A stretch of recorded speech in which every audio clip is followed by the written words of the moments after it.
প্রিয় শিক্ষার্থীরা, আশা করি তোমরা সকলে অনেক অনেক ভালো আছো। আমরা গত ক্লাসে ভেক্টর কি এবং বিশেষ প্রকারের বেশ কিছু ভেক্টর দেখার পর আজকে আমরা আলোচনা করব কৌণিক গতি নিয়ে। যদিও কৌণিক গতি ভেক্টরের আলোচনার অংশ নয়, কৌণিক গতি পদার্থবিদ্যা প্রথম পত্রের তৃতীয় চ্যাপ্টার যে রয়েছে, যেখানে নিউটনিয়ান বলবিদ্যা বা গতি নিয়ে আলোচনা করা হচ্ছে, সেখানের আলোচ্য বিষয়। তারপরেও আমরা কৌণিক গতি নিয়ে কিছুটা আলোচনা এখানে করব।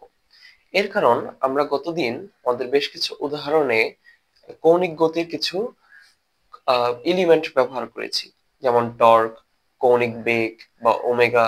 এগুলো নিয়ে আমরা কিছুটা কথা বলেছি, যেগুলো ভেক্টর রাশি। এই কারণে আমরা কৌণিক গতির বেসিকটা নিয়ে আজকে আলোচনা করব।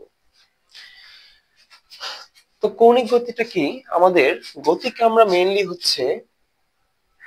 গতিকে মেইনলি দুই ভাবে ভাগ করতে পারি। এক হচ্ছে রৈখিক গতি এবং অন্যটি হচ্ছে কৌণিক গতি। রৈখিক গতিটি কি? রৈখিক গতি হচ্ছে এমন একটি গতি যখন কোন একটা বস্তু সরল পথে চলাচল করে। তার সরণ, তার বেগ, তার বল সমস্ত কিছুই হয় সরল পথের সাপেক্ষে। কৌণিক গতি হচ্ছে এমন একটি গতি যখন একটি বস্তু বৃত্তাকার পথে চলাচল করে। আচ্ছা, তাহলে বৃত্তাকার পথে চলাচল করে এমন বস্তু নিয়ে যখন আমরা কথা বলছি, তার উদাহরণ কি হতে পারে?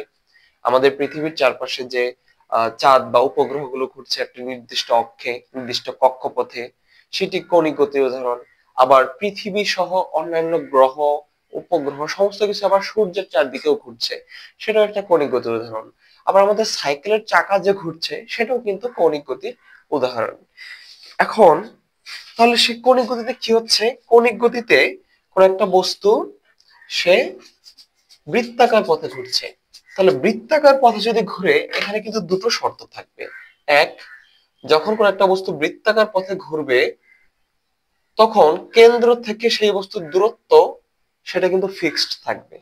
এখন কোনো কিছুর দূরত্ব বোঝাতে আমরা ব্যবহার করি রেডিয়াস ভেক্টর বা ব্যাসার্ধ ভেক্টর, এই ক্ষেত্রে কৌণিক গতির ক্ষেত্রে। তাহলে এটা হচ্ছে আমাদের রেডিয়াস ভেক্টর আর, এবং সে যে পথে ঘুরছে, ধরো এই পয়েন্টটা ছিল এ, এই পয়েন্টটা হলো বি, তাহলে সে ঘুরে এখানে আসলো। প্রথমে যেহেতু আমরা ভেক্টর দ্বারা প্রকাশ করছি রেডিয়াস ভেক্টর, যেহেতু দিকের পরিবর্তন হচ্ছে, দেখো এখানে কিন্তু আর, এখানে এই এই যে দিক, এই দিক হচ্ছে উপরের দিকে, এই দিক হচ্ছে ডান দিকে, দিকের পরিবর্তন হচ্ছে। দিকের পরিবর্তন হলে ভেক্টরেরও পরিবর্তন হয়। তাহলে আমরা প্রথমটাকে আর1 দ্বারা সূচিত করলে আমাদেরকে এটা সূচিত করতে হবে আর2 দ্বারা। তাহলে একটা বস্তু সে এ বিন্দুতে ছিল প্রাথমিক অবস্থায়, এ বিন্দু থেকে বি বিন্দুতে পৌঁছালো, ধরো ডেল টাইম পরে। ডেল টাইম পরে একটা বস্তু এ পয়েন্ট থেকে বি পয়েন্টে পৌঁছালো। তার প্রথম অবস্থায় রেডিয়াস ভেক্টর ছিল আর1, দ্বিতীয় অবস্থায় রেডিয়াস ভেক্টর আর2। আর1 এবং আর2 এর ম্যাগনিটিউড সমান, অর্থাৎ মান সমান। আর1 এবং আর2 এর ম্যাগনিটিউড অথবা মান সমান, কিন্তু তাদের দিক কিন্তু সমান নয়। এই কারণে আমরা তাদেরকে ইকুয়াল লিখতে পারতেছি না, যে আর1 ভেক্টর ইকুয়ালস আর2 এই ভেক্টর, এটা কিন্তু আমরা লিখতে পারবো না। কারণ কি? কারণ তাদের দিক এক নয়। আচ্ছা, তাহলে যখন তারা বৃত্তাকার পথে এ বিন্দু থেকে বি বিন্দুতে পৌঁছালো, বৃত্তাকার পথে যাচ্ছে কিন্তু তারা, তাহলে এই বৃত্তচাপের যে পথটুকু, এইটুকুকে তারা অতিক্রম করলো, এবং একই সাথে এই কেন্দ্রে সেখানে তারা একটা কোণ তৈরি করলো, একটা থিটা কোণে তারা এই পথটুকু অতিক্রম করলো, এবং যে বৃত্তচাপের মাধ্যমে পথটুকু অতিক্রম করলো সেটাকে আমরা বলছি এস। এখন তোমরা একটা সূত্র হয়তো ম্যাথে, জেনারেল ম্যাথ অথবা হায়ার ম্যাথে পড়ে আসছো, যে তোমরা যে সূত্রটা পড়ে আসছো সেটা যদি আমরা একটু দেখাই। এই যে থিটা বা কোণ, কেন্দ্রে উৎপন্ন কোণ ইকুয়ালস টু হচ্ছে বৃত্তচাপ ডিভাইডেড বাই ব্যাসার্ধ। বৃত্তচাপ ডিভাইডেড বাই ব্যাসার্ধ। এখন এই থিটা এবং আমরা বৃত্তচাপকে ধরেছি এস, তাহলে এস এবং ব্যাসার্ধ হচ্ছে আর, তাহলে S equals to R theta. এটা হচ্ছে আমাদের রৈখিক সরণ এবং কৌণিক সরণের ভিতরে সম্পর্ক। তাহলে আমরা দুটো টার্ম বলছি, রৈখিক সরণ। আমরা যদি এখানে লিখি যে রৈখিক সরণ, তাহলে রৈখিক সরণটা হচ্ছে এস, রৈখিক সরণ। রৈখিক সরণ হচ্ছে এস, এবং কৌণিক সরণ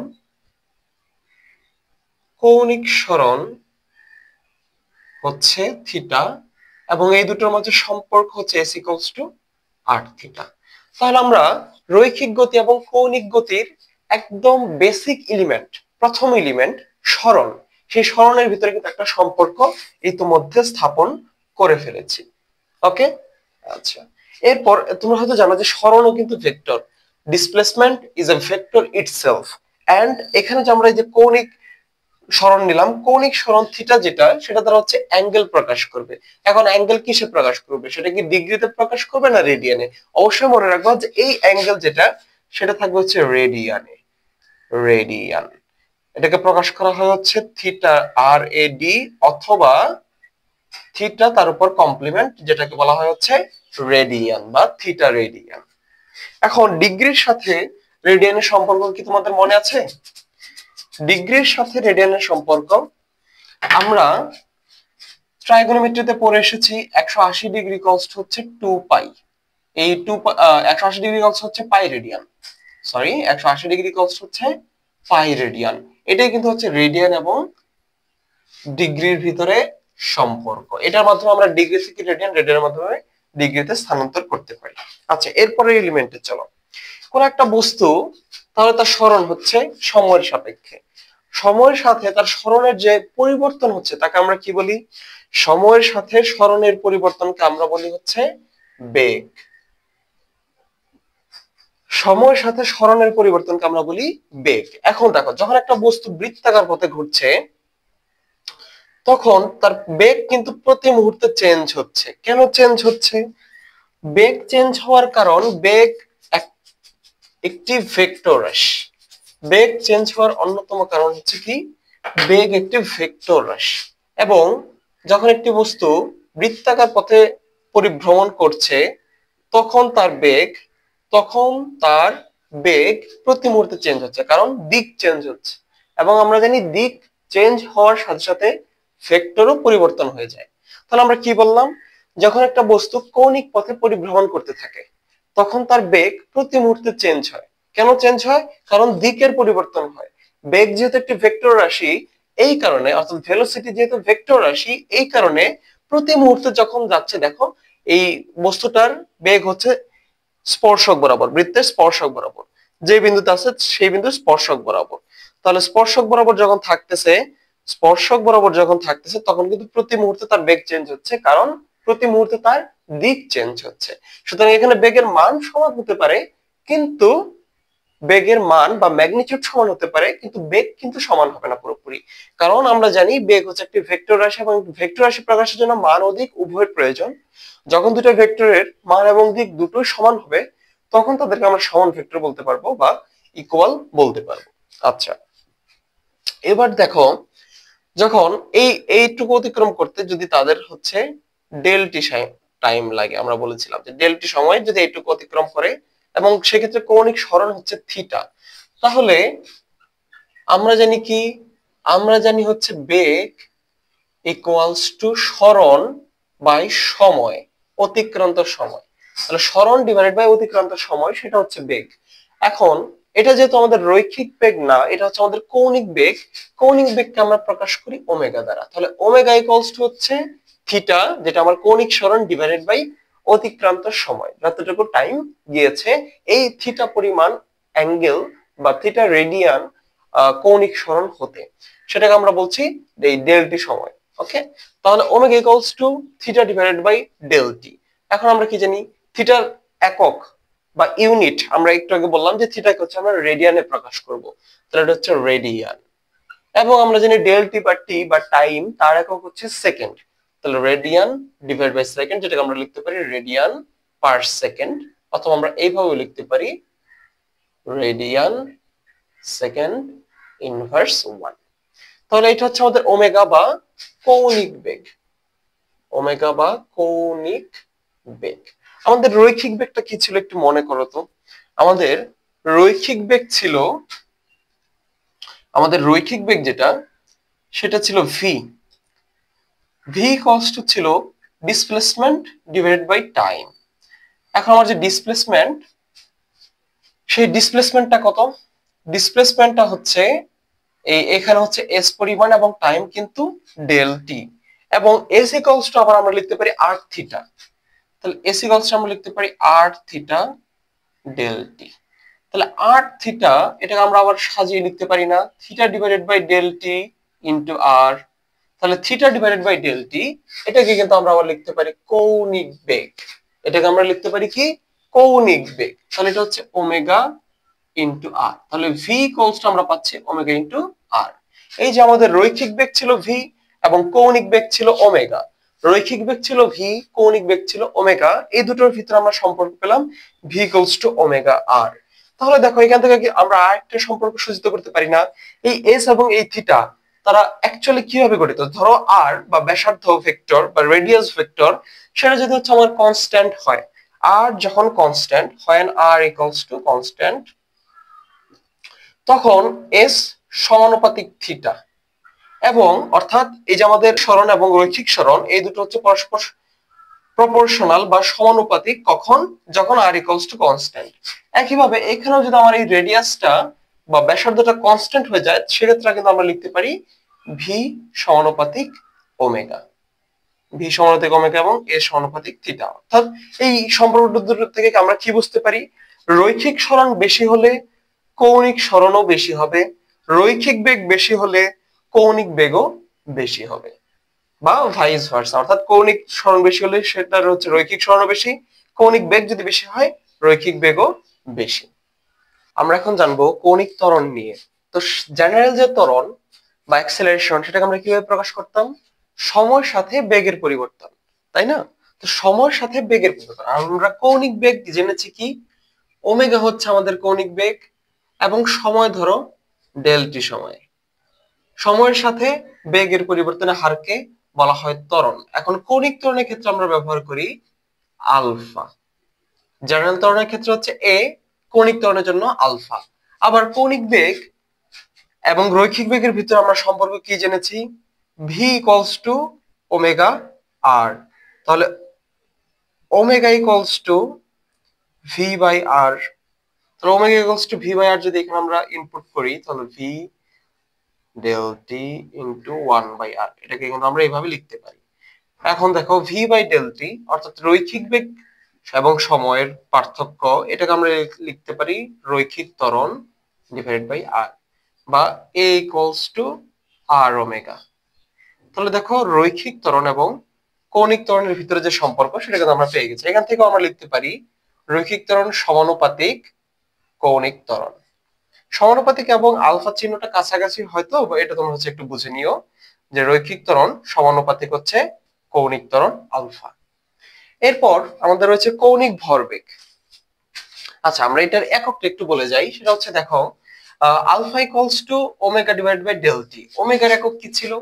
ওমেগার একক ছিল রেডিয়ান পার সেকেন্ড।